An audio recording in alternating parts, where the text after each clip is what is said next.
FSN Radio. It's all about what's next. Go to financialsurvivalnetwork.com and sign up for your free weekly newsletter. You'll also get 3 free reports. The Financial Survival Network. It's all about what's next. Welcome. You are listening to the Financial Survival Network. I'm Kerry Lutz, and today is, believe it or not, it's September 10th, 2019. And finally, we got John Rubino with us. Weather messed us up. I had no internet service after the hurricane. Not that the hurricane ever hit, just power failures and stuff. Minor power failures. It never really amounted to anything, fortunately. But, John, you know, there's a Category 5 hurricane out there somewhere waiting to attack the economy. Although we got a bad jobs number, but the stock market went up anyway. How do you figure that one out? Hey, Kerry. Well, nobody knows what anything means anymore, you know, because either good news is bad news, or bad news is good news, or all news is good news, or all news is bad news. It just depends on the psychology of the market. And right now, the markets all around the world are schizophrenic, right? We just don't know what anything means. So we're free to interpret anything that happens any way we want to. You know, we got a good employment number yesterday, or excuse me, on Thursday. And then we got a bad employment number on Friday. And, you know, the markets just bounced around both times. They didn't really have any serious direction, especially on Friday where they were very indecisive. Gold and silver were soaring. And then when the first employment report came out, they got smacked. And then when the second, which employment report came out, which was a different thing, it said a different thing, gold and silver got smacked again. You know, so we can't know what any of this means until the evidence builds up on one side or the other and gives a direction. But right now, everything is just choppy, and nobody really knows what's happening, which, by the way, is typical of a market top. You know, when you've had a long cycle where people have been convinced to interpret everything in a certain way, either bad or good, and then the evidence starts to change but doesn't completely flip over to the other side, you get a lot of schizophrenia in the markets, where you get huge volatility in both directions because you still have the old attitude out there, but now you've got this new attitude that contradicts the old attitude, and on any given day, one or the other can dominate. And that's where we are now. And this is reminiscent of maybe 2007, when the U.S. stock market started having these, 500-point up days and 700-point down days. And that went on for a while until the market tanked.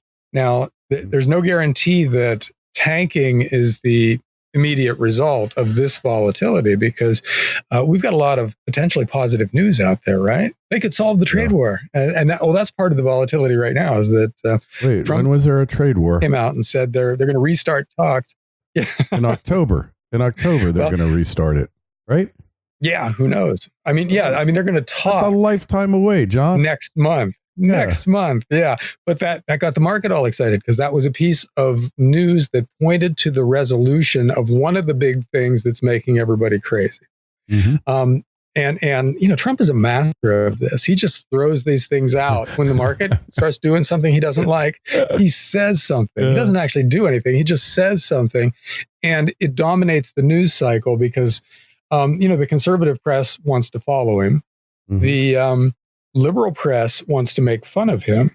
So everybody picks up on whatever he happened to say, whatever he happened to tweet. Right. And it has an effect on the financial markets. So that's what's happening now. They announced that, a month and a half from now, they're going to talk to China again.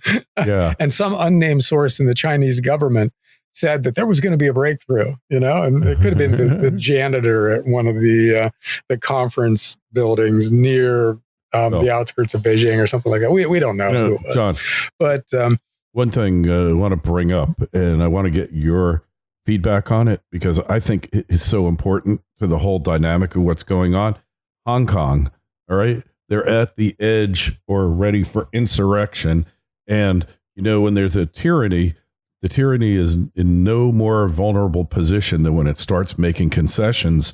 The governor, the ruler of Hong Kong, withdrew this controversial law, but there's 4 other demands I don't want to go into them, but basically for more freedoms and pretty much to mainland China to just leave us alone.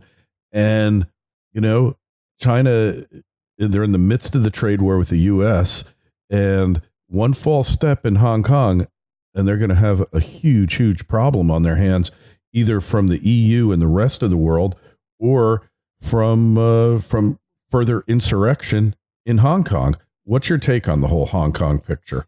Well, I agree that it's dangerous for a dictatorship when something like this happens, because they really have two stark choices, which is to just let it happen and risk things spinning out of control. Because once, as you said, one part of the populace gets a little taste of freedom and power versus the government, then everybody else sees it and says, "Oh, I want that too," and then it spreads everywhere. Yeah. So if they let this go on, that's what they risk. The other alternative is to go in there and start shooting people, like Tiananmen Square. And imagine that in Hong Kong, which is the most capitalist city that has ever existed. It's bad optics. Oh my God. Yeah, it really is. And it's also the most leveraged city that's ever existed. There are trillions of dollars at risk. Yeah. In turmoil in Hong Kong, because that can easily spread. Their real estate sector, just on its own, is a very big piece of the global economy, and the impact that would have on the financiers, the leveraged speculators of the world, if China did go in and just roll the tanks in and start killing people in the streets, it would be huge. So Hong Kong is potentially a big part of the story. They're also a potential resolution very easily, because they got the immediate thing they wanted, right? They rescinded that law that was upsetting them. And now you have to see how many people were in the streets because of that one thing, and how many were out there for other reasons, and then we got to see what the reasons are and find out whether they're valid reasons or not. And so we don't know how any of that is going to play out. And it could be something like the trade war, where they could settle this trade war with, one meeting, one handshake, and then it goes away. Well, Hong Kong could be the same thing, where there's an announcement on the part of some of the organizers of the protests that, okay, they got what they wanted, they made their point, now let's go home and go back to making lots of money. And that's that for Hong Kong. We don't know how that's going to play out. It could be that way. It could be more turmoil going forward. But that's what makes the market so schizophrenic now, is that a lot of what's going on could be resolved, or it could turn into a huge nightmare from here.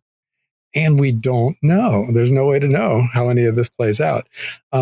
Now, stuff like that is always going on. This is kind of the important thing. There's always crazy stuff in the world.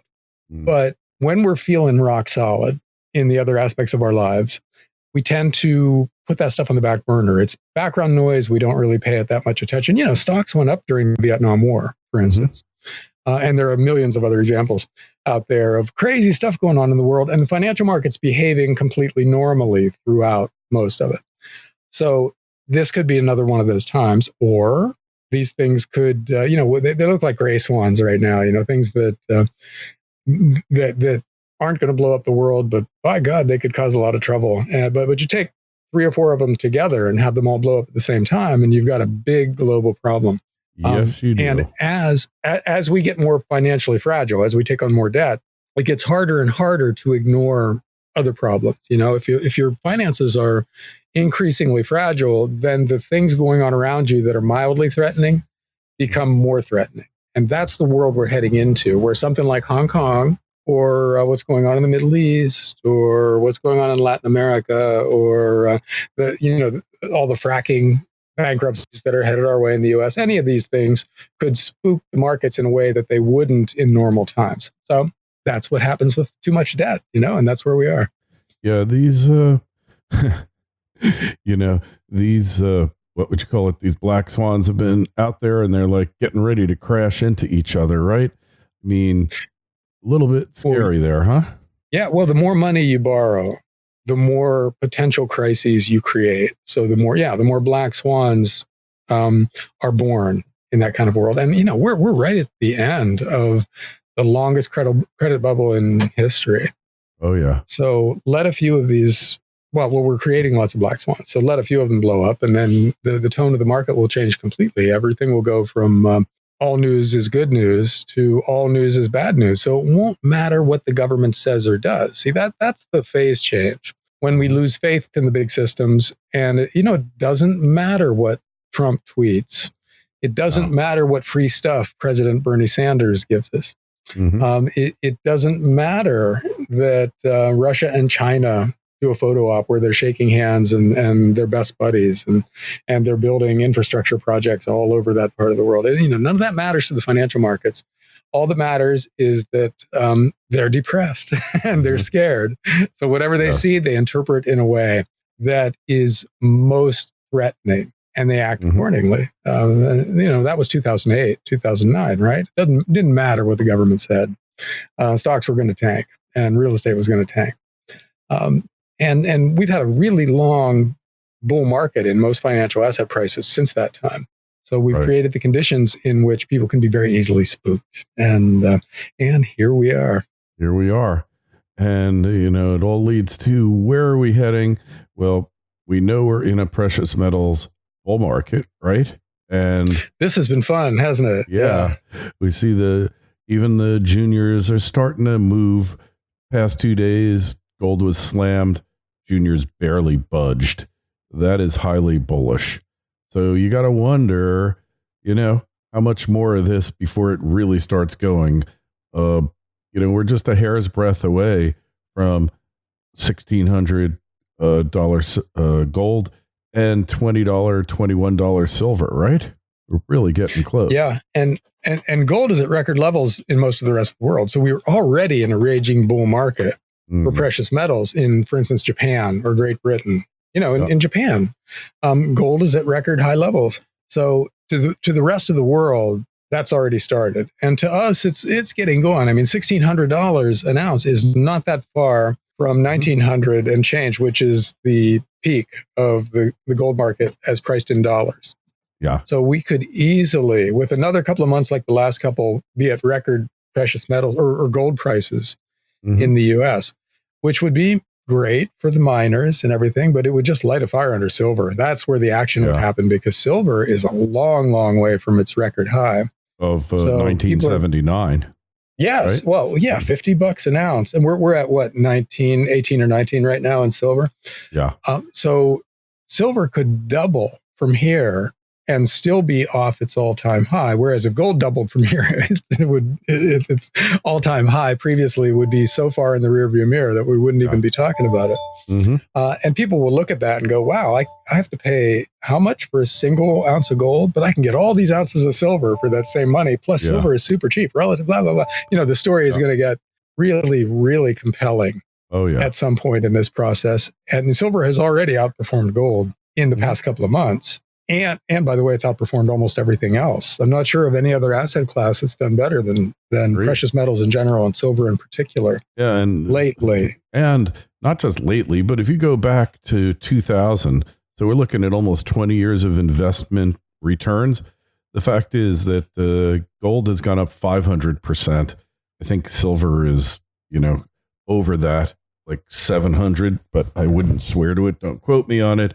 But whereas stocks have gone up 300%. Real estate has gone way up. Real estate was the second best investment after precious metals past 20 years. But obviously, it all depends when you catch the move, because if you invested in the stock market in 2009, you are a genius. You've gotten 400 or 500% returns in the past 10 years, right? So it all depends where your starting point is. But the beauty is that right now the opportunities are there. I'm not telling you buy or don't buy. I'm just telling you at these prices, I think it's a great value and a great insurance policy. It's always been an insurance policy. If we get a little pullback to mid 1400s gold, that's great, honestly, because you don't want this parabolic move that really is unsustainable, and we've seen fail so many times in so many different markets. Anyways, John, so looking down the road here, interest rates obviously appear to be headed negative. What effect is that going to have on this madness? Well, see, that's one of the real phase changes that's taking place right now is in the U.S., people are finally concluding that negative interest rates are a real possibility here, because we've been insulated from the real monetary insanity of the rest of the world by a fairly strong dollar for the last few years. Meanwhile, rates have gone strongly negative in most of the other big countries. In Japan and Europe, yes, there are negative interest rates all the way across the yield curve for a lot of countries. Mm-hmm. In parts of Scandinavia, mortgages have negative interest rates. Yeah. Hey, why can't I get one of those? I want credit cards with negative rates. This is like life imitating South Park here, John. Like they get saved because they have this, nobody can borrow any more money, and Stanley gets a credit card and a platinum card with unlimited credit. So he's able to reliquefy South Park's economy. I want a credit card with a negative interest rate. I bet you if we started one up, we could really clean up here, John. But only thing is, we won't have enough money to pay the vendors who are charging the products. So we'll just disappear and be like banksters everywhere in the world. Get your hole and get the hell out of Dodge, right? FSN Radio. It's all about what's next. Financial Survival Network is brought to you today by Oren Resources, a junior exploration company with the appetite of a major. It's hot on the trail of the next globally significant discovery, creating enormous potential upside for you, the shareholder. Oren is one of the most aggressive exploration companies pursuing high-grade, scalable gold and copper deposits, and has a premier 7-project portfolio, including its 2 flagships, Committee Bay in the Arctic and Sombrero in Peru. Oren's unparalleled technical team and highly experienced management has a history of success in advancing and monetizing exploration assets. No wonder Oren's been called one of the best in the junior exploration sector. Oren trades on the TSX and the NYSE under AUG. To learn more, go to orenresources.com. That's AURYN resources.com. The Financial Survival Network. It's all about what's next. Well, the politicians have that attitude. They're going to do whatever they have to do to get through the election cycle and then retire rich and famous and let somebody else have the problem. But, negative interest rates are such a fun subject because there are so many absurdities that people don't immediately think of that you can bring up. And they're like, no way. But think about this, for instance. The Japanese government now borrows money and earns money on its borrowing because it's borrowing at negative rates. So it's a cash flow positive process for them to borrow money. And there's a theoretical deficit out there at which they borrow so much money that they finance the entire government just from the interest on their debt. And that is mathematically possible. But it sounds insane. There are all kinds of other things like that. Doesn't that sound insane?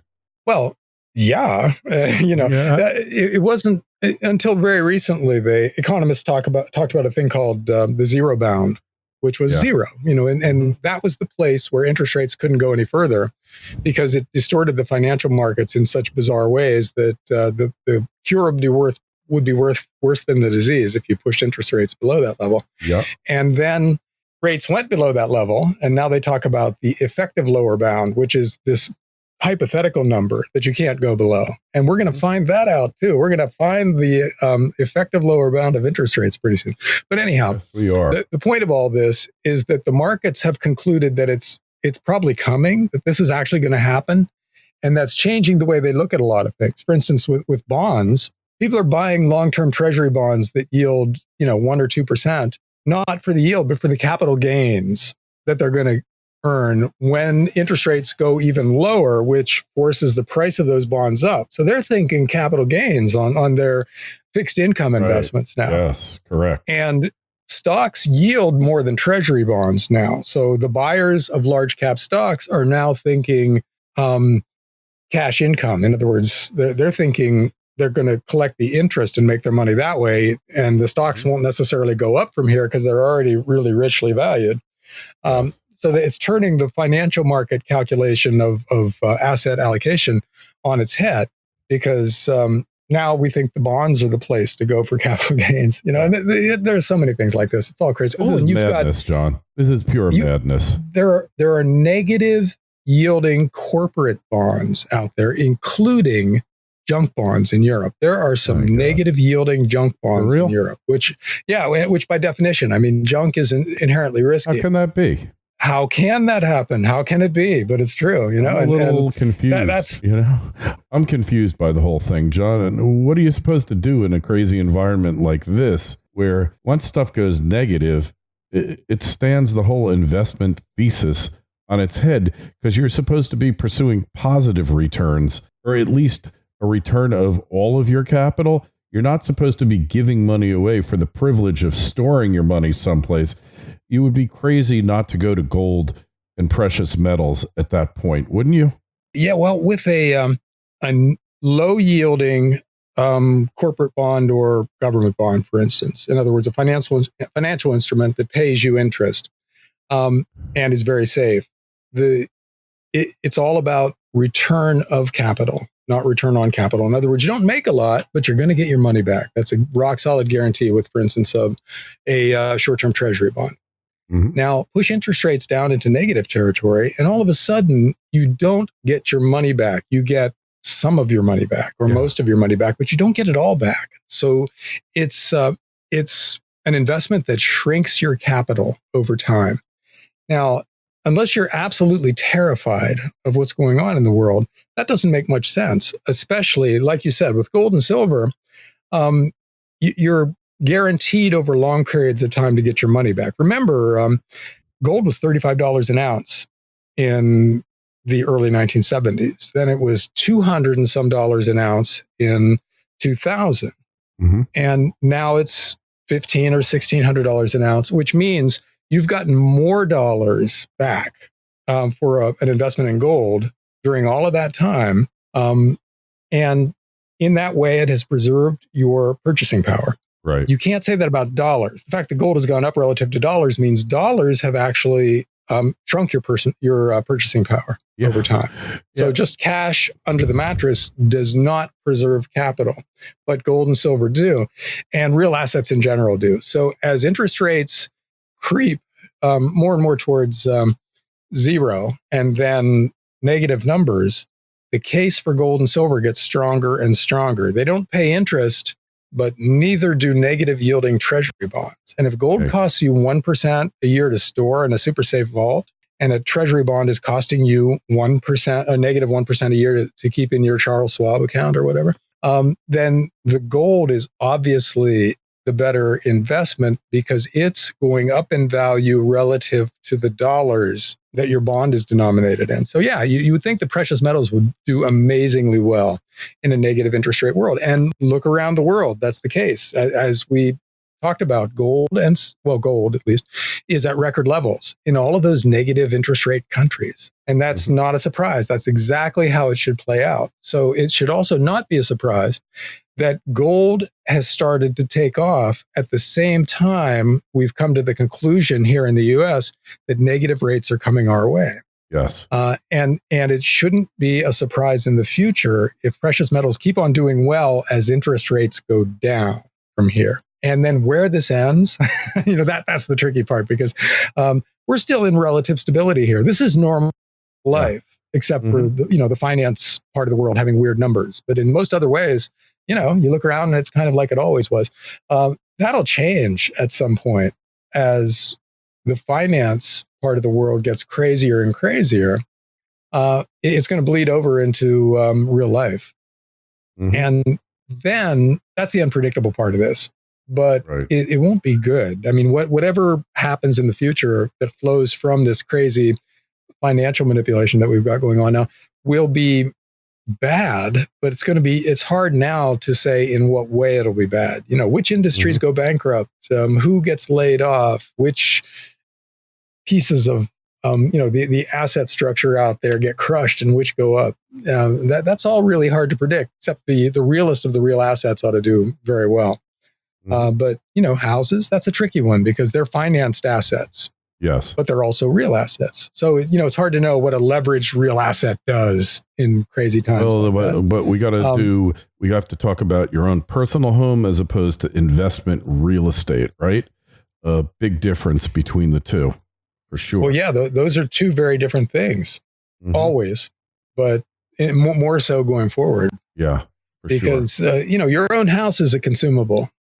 Yes. It's protection from the elements and from people that you don't want to come in, and it gives you a place to be productive in a lot of ways, and it gives your family a place to grow. So a house is an asset that has a lot of advantages beyond the financial, and which is a good thing, because owning a house in non-bubble times, owning a house right now is pretty good because we're creating a huge amount of money. Some of it's flowing into residential real estate, but that's not normal. That's a credit bubble. In normal times, a house is not really that much of an investment because, maybe it goes up a little bit in price, but add in that you had to change, fix the roof, and then the garage needed a new concrete floor, and the heat pump broke, and on and on. The stuff you put into it probably offsets the appreciation. So don't think of your house as an investment. Not your house, but your house can wind up in inflationary times being an investment, but don't start out treating it like one. Big mistake there. Well, yeah, see, but that's the tricky thing. If you have a 30-year mortgage on a house, a big 30-year mortgage on a house, that leads to a lot of secondary effects with it, right? Because what happens to the mortgage in a currency crisis, and what happens to your income to service the mortgage in a currency crisis? You could pick a great house and do everything right as far as your own, your home ownership, and lose the house if you can't make your mortgage payments. Yep, so that's how a leveraged asset, even if the house is going up in value, if you can't make your payments, the bank's still going to take it away. Yes. And you might get a little bit for it when the bank sells it, but you probably won't, because that's really not how those things work very often. No. So something that you had to borrow to buy is not necessarily a safe haven asset. That's what I'm saying. And whereas if you take cash that you were going to save, turn it into silver coins without borrowing any of that money, then you've got something with no counterparty risk, et cetera, something that'll just hold its value through the crazy times and give you some capital at the other end. That's a much safer, cleaner way to invest for a financial crisis. Yeah. Okay. Well, I see your point. Anyway, we got to wrap up here, but it's getting interesting, and it might be that precious metals are the best line of defense. They certainly appear to be. And I think if you've looked at the recent price action in the metals, many people are coming to believe that. What'll happen? I don't know. Can't predict these things, but we've seen it before. We'll see it again. Anyway, take a look at John's site, which is dollarcollapse.com. Sign up for his newsletter. Sign up for ours at financialsurvivalnetwork.com. And don't forget our Twitter handles at Kerry Lutz, Facebook page, Financial Survival Network. John, we'll catch up with you next week. Thanks, Kerry. See ya. FSN Radio. It's all about what's next. Go to financialsurvivalnetwork.com and sign up for your free weekly newsletter. You'll also get 3 free reports. The Financial Survival Network. It's all about what's next.